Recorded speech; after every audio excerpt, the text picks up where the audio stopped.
citizens speak out. As the calls continue for improved living conditions, participation in government, better jobs, and increased basic freedoms, their voices can be heard in countries such as Bahrain, Côte d'Ivoire or Ivory Coast, Egypt, Greece, Jordan, Libya, Morocco, Russia, Syria, the US, Venezuela and Yemen. In Russia, protests were held in St. Petersburg and Moscow calling for improved human rights, although at least 36 of the 300 people participating in Moscow were arrested for holding an illegal assembly. Venezuelan workers marched on Thursday, March 31st to support the current government while calling for reform of the organic labour law so that it addresses the needs of the working people.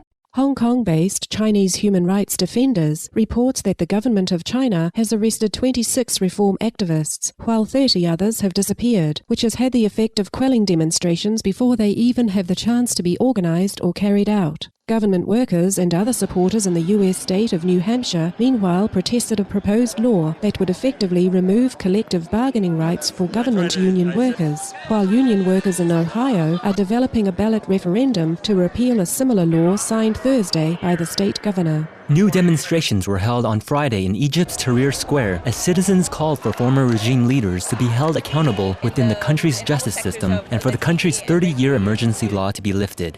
Protests calling for improved conditions and government reform continued in Syrian cities such as Daraa following Friday prayers, with witnesses reporting at least 4 deaths in Douma when security forces fired on about 2,000 demonstrators and another fatality in Al Sanamin. Meanwhile, the Syrian government freed American-Egyptian engineer Mohammed Radwan, as well as 21-year-old student Patik Root from Vermont, USA, both of whom were reportedly accused of spying when they photographed the protests. In Bahrain, protesters gathered for the funeral of a 15-year-old boy who lost his life to government forces on Wednesday. The next day, government troops razed the mausoleum of Shiite leader Abdul Hamid al-Jamri, and many activists went into hiding following the arrest of the country's most well-known blogger. In response to a claim by the Bahraini government that the Hezbollah group in Lebanon had provided military training to protesters, the group released a statement saying it had only conveyed political and moral support, not military training. Unrest continued in Yemen on Friday, with thousands joining protests in support of the current government, while pro-democracy protesters told Al Jazeera news agency that tens of thousands were demonstrating in over 15 provinces throughout the country,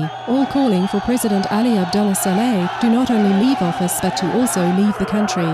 With recently intensified fighting in the city of Abidjan, Côte d'Ivoire or Ivory Coast, following months of conflict after disputed presidential elections, the United Nations Security Council has ruled that incumbent President Laurent Gbagbo should step down, based previously on having lost the election and now on serious violations of human rights and international humanitarian law. In an effort to limit further harm, the Security Council has also imposed sanctions on Mr. Gbagbo, as well as authorizing UN peacekeeping forces to use all necessary means to protect innocent Ivorian citizens, nearly 1 million of whom have left their homes in attempts to flee the ongoing violence. Regarding the crisis in Libya, French Defense Minister Gérard Longuet stated that France would not be providing arms to pro-democracy forces because it was not part of the UN Security Council resolution extending protection to civilians. During a press conference with UN representatives in Libya, Transitional National Council leader Mustafa Abdul Jalil outlined a ceasefire proposal with conditions that include the withdrawal of government forces from inside and outside all towns and cities, as well as the allowance of peaceful protests. However, as forces loyal to Libyan leader Colonel Muammar Gaddafi pushed the revolutionary citizens eastward once again, families fearing a return of the government troops have been fleeing the city of Ajdabiya. Witnesses in Misrata reported to Reuters news service that pro-government troops have continued a 2-week-long bombardment of the city, with 20 citizens who died on Wednesday alone, as houses were hit hard by shells and the humanitarian situation becoming very dire.